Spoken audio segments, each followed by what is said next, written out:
Hello, welcome to Exotic Gardening with me, Yorkshire Kris, and on this week's episode we do a final tour of the garden for 2024 and we'll see plants in absolutely a maximum growth, still lots of flowers and lots of great interest in the garden. So it's mid-September 2024 and the garden is at the turning point between growth and decline. So we're going to do one last big tour of the garden this year to see everything that's still in flower and the maximum growth on all the plants. So we'll start as we normally do by the back gate, past the pots here, and then we'll go into the back garden proper. So we can see got various palm trees growing very well this year.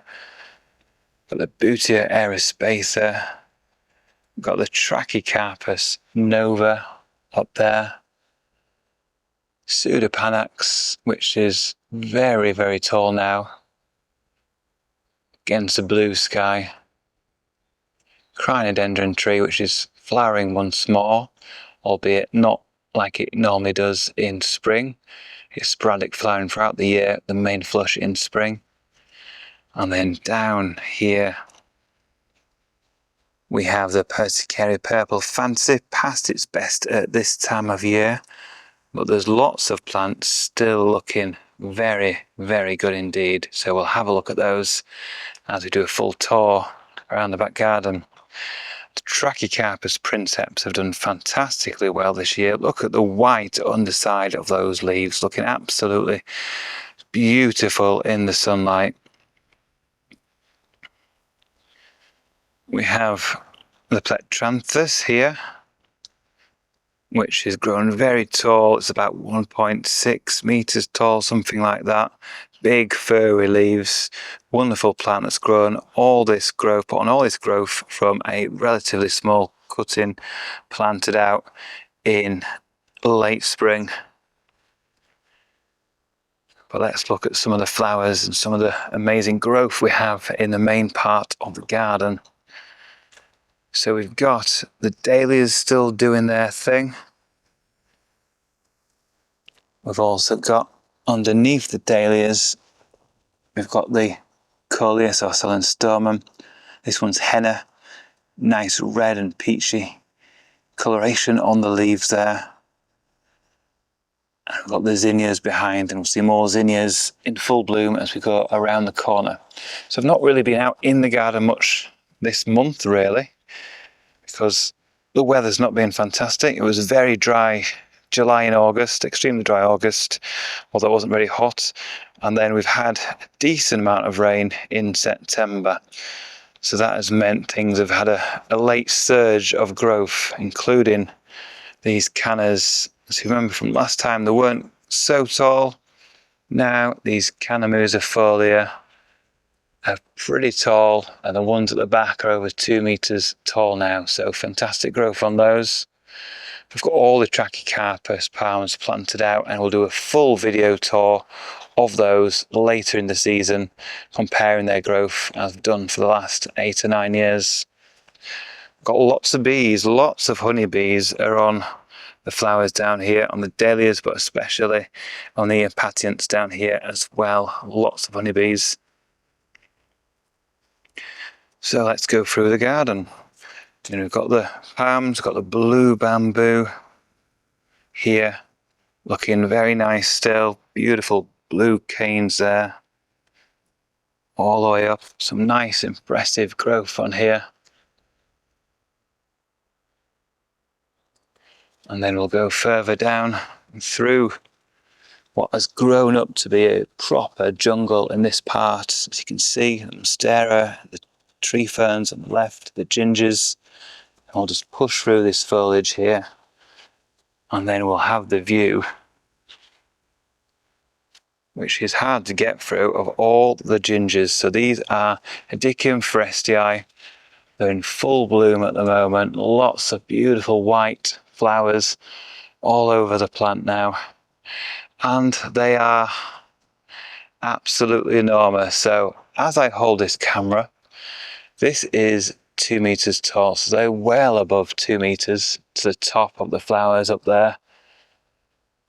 It's a fantastic growth, and got more over here as well, mixed in with the spider flowers, the cleome.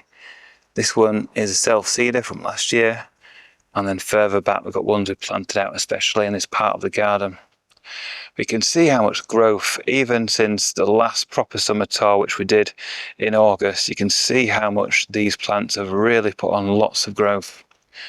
And we've still got lots of colour combinations going on here. So we've got the wonderful clerodendron, that's a beautiful bud there, but we've got plenty in full bloom. So if you look up here, you can see we've got ones there in full bloom. Butterflies love those just as much as buddleias, and that contrasts and complements the colour of this persicaria plant down here, which is still in bloom down there.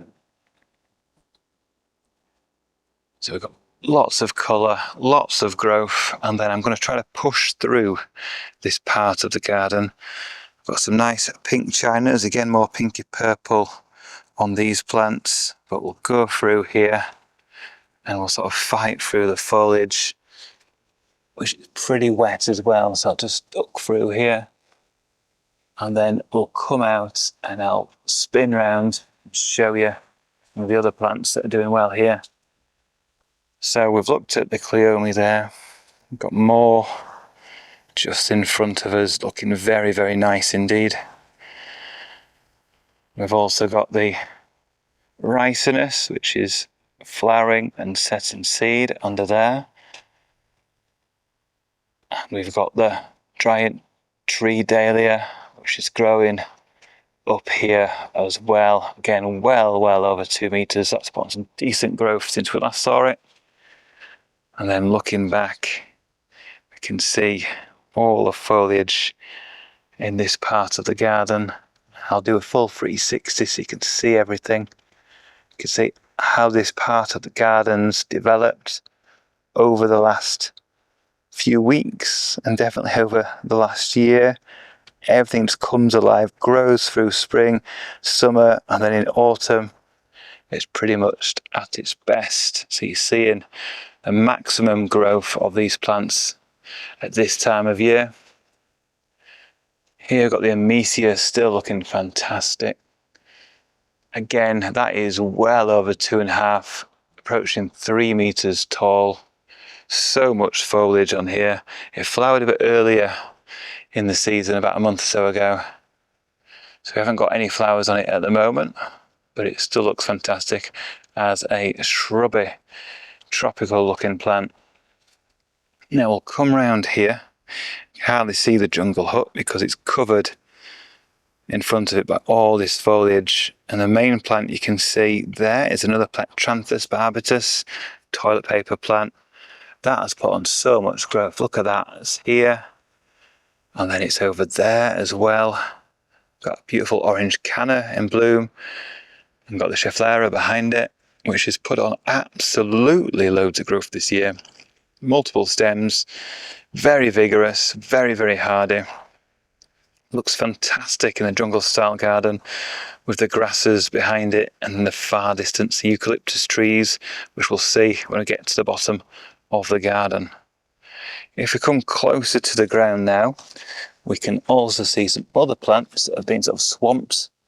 So we've got some tobacco flowers here, and then we've got the perella, that dart-leaved plant which will grow as an annual, which is looking nice down there. We've also got here, this is a colocasia that I left out. It isn't pink china and it's just come back, just a general. This is Edio from the supermarket from a couple of years ago, and it's just come back, this particular one. So it's got a bit of hardiness, but it's not of any great size because it was left out in winter. Lots of flowers, got the seeds forming on this canna here, and then if you go up we can see the canna Alisteinii, and I have to just put my hand high into the sky. That's again well over 3 meters tall. So huge canna leaves, canna plant there. And that, remember, comes from nothing in spring, and then in May starts growing up and puts on absolutely loads of growth, as you can see. And behind this, remember, we've got all these other palm trees. We've got lots of other plants in here that we'll see later on in the year when all this luscious foliage dies back, when we get those frosts, which hopefully we won't get until well into November. But as many of you might have known, we got the lightest of frost the other day, extremely early for recent years. The lightest frost on the car, but it hasn't done any damage in the garden, which is fantastic because the ground was still pretty warm. So let's carry on through this part of the garden, and then we'll look at this Schefflera macrophylla. Absolutely enormous now. That is a huge plant. Huge leaves on that, biggest leaved Schefflera you can grow. Again, well over 2.5, approaching 3 meters tall. And each leaf, it's a good 50-60 centimeters across. It's a big plant. Nice big trunk on that one.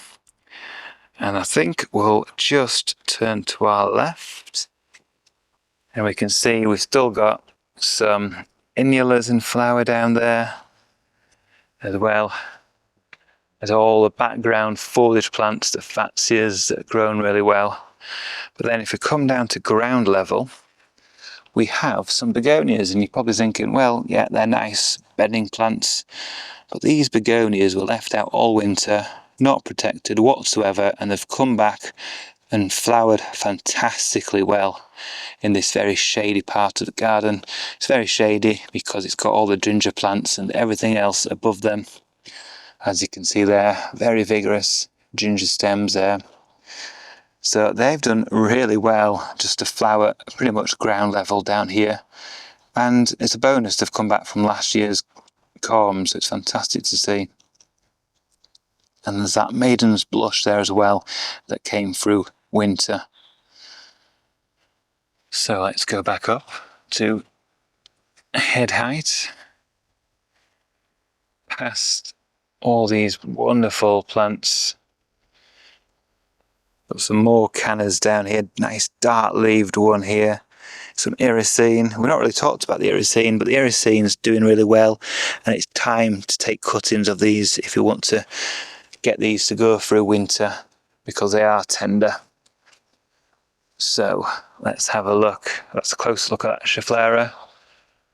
Looking fantastic here. And then we'll look around. We've got the jungle hut, which is a beautiful spot to sit in. And if I just go in there, then we can see the view we have from the jungle hut is pretty nice. When sunlight's coming through, we've got the mixture of cannas, palms, persicaria. Beautiful view that way. And then the view from this is the grasses, miscanthus on the right, the Scheffleras in the side and the background there, the bamboos in the far distance. And then we'll come round and we've got the view towards the pond with the princeps palm and yuccas and the grasses as well. So let's just go over the bridge. We'll go around this corner, past the Aralia, which has done very well this year. It's flowering at the moment. We've got the huge Gunnera, which is slowly dropping its leaves down now, lowering the leaves a bit. Not quite as high as they were early in the season, but I can still walk underneath it. It's still such a huge plant, this Gunnera cryptica. So let's go through all this foliage. Then we'll go over the bridge and we can see the magnificent Jabea chinensis in the frame here, which is covering a large part of the garden. and it's grown steady this year. It's not looking at its absolute best. He's just having a so-so year, but it's a huge plant. I mean, the garden itself, you can see from the far left to far right edge of this, you can see both sides of the garden is about 8 or 9 meters wide. And you can see the Jabea is taking up at least half that space. So it's an absolutely enormous plant. If you do have one of these and you're thinking you're going to live with that plant in your garden for at least 20, 30 years, it's going to get massive. So make sure you plant it where it's got many meters of space all around it so it can grow nice and tall and wide like this one. To the left, again, we've got the gunneras and the palm trees. Lots of green, luscious foliage here. And then this yucca is wanting to flower, so no doubt it will in October flower away. Now I'll just go a bit lower down and we'll go towards the Jabea, and we can see the beautiful fronds on this palm tree all the way up there. Again, 3.5 meters tall, I would say. Huge plant, maybe 4 meters tall now at the top of the leaf that's most upright.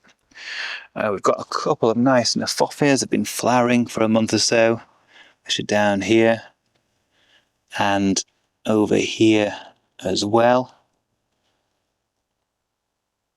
And the beautiful pink chinas. Look at that clump of pink chinas.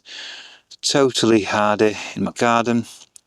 And in the distance, the top right, we've got the resplendent Eucomis polarvensii. Look at those. One of the biggest Eucomis you can grow. And they flower for me every other year really well. And this year is a good year. Lots of flower spikes. And they're about sort of 80 centimeters tall, maybe approaching 1 meter tall. Beautiful things. We'll just zoom in on those. And you can see lots of flowers. The bees love them. The hoverflies and flies love them as well. And they've got that very nice, luscious foliage. It still looks healthy at the ground level. But even after the storm, we had Storm Lillian. We've had quite some poor weather. Garden is still doing really well. So let's go past all this amaranthus, which has been walloped by the winds. We have got plenty of it falling over. We've still got some of it upright as well. So we'll just get through here. This big grass is a rhododendron. It's very tropical looking, but very hardy grass. Now let's get through past all this amaranthus. And we'll get through to the more arid part of the garden. So here we've got the wonderful Yucca linearis or lineafolia, big globe of blue-green leaves. Behind that we've got a recovering Yucca rostrata, and then the extremely bright bluish white foliage of the Briar and Marta palm tree behind. So this is the arid section. Let's take a closer look at some of the plants here. We've got the agapanthus just finishing flowering. Down there, not really arid, but we've got lots more of the pink china colocasias. And then right below me, we've got the Cerifera, the European fan palm, blue fan palm. That's doing fine in this location. We've got cacti, so we've got Puntia shearii. So if you go down here, we can see that, and that stayed out last winter. Lost a pad, but it's grown back well. That's a nice cacti for the garden. And we've got some more yuccas and agaves in here. So we'll just go around the corner. We can see there's agave montanas. We've got 2 in view here. Grown very well this year. Let's get a closer look now of these plants.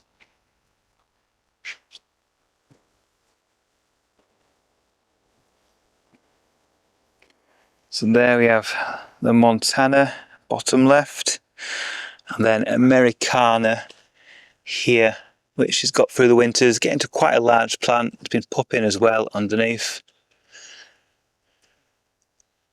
Here we have the Chemops Volcano, again, grown that from a small plant, doing very, very nice indeed.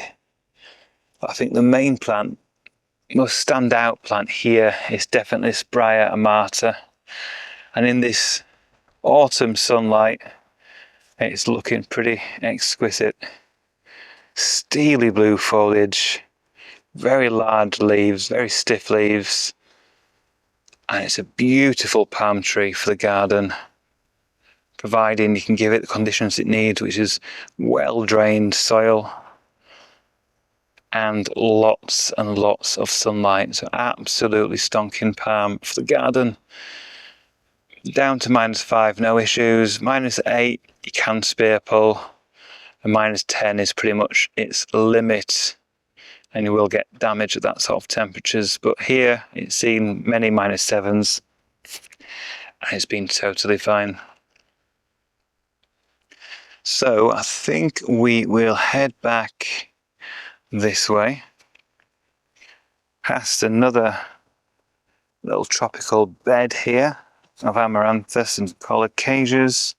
We've also got the Tophonias flowering still. Again, another excellent plant for bees and butterflies, annual grown in spring every year.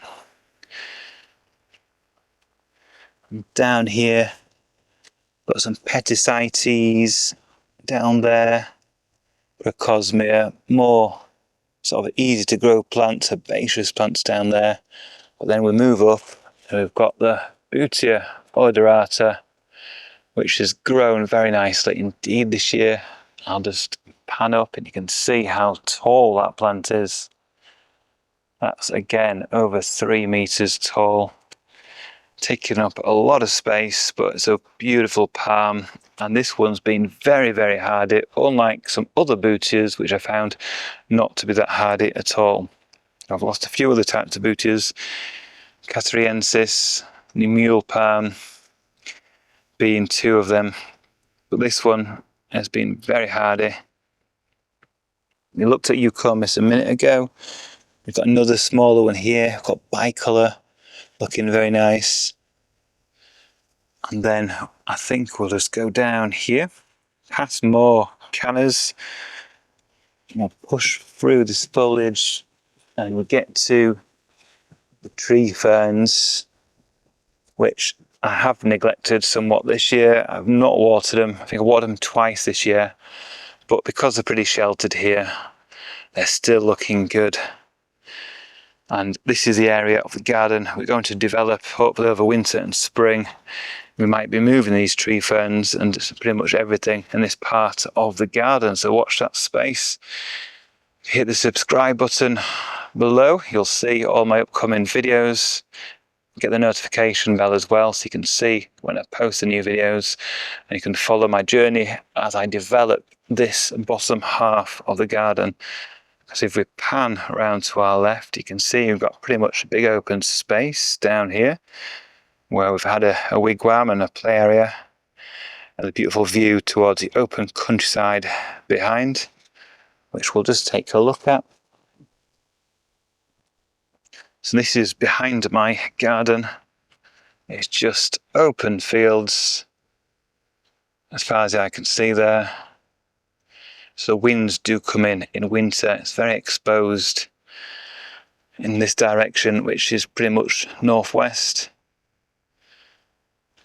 But back to the garden itself, here's another view of the tree ferns and then the eucalyptus trees, which I can't show you all of because they're so tall, but there they are, backlit by the sun, looking beautiful. The good thing about eucalyptus trees is that they look good all year round.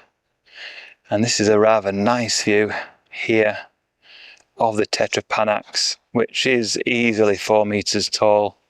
Absolutely huge plant. I'm standing about 5 meters away from it, and you can see how big it is. Just fills the frame. Huge plant. Yes, it does sucker, but the main plant's grown taller and taller every year. And lots of bamboos in this part of the garden. We've got Chiskayas, we've got Philostachys, Shanghai 3, Iridescence, Prominence, all sorts down here. But let's go back past the palm trees. So there's lots of growth here, lots of big plants, and I probably do need to thin them out more.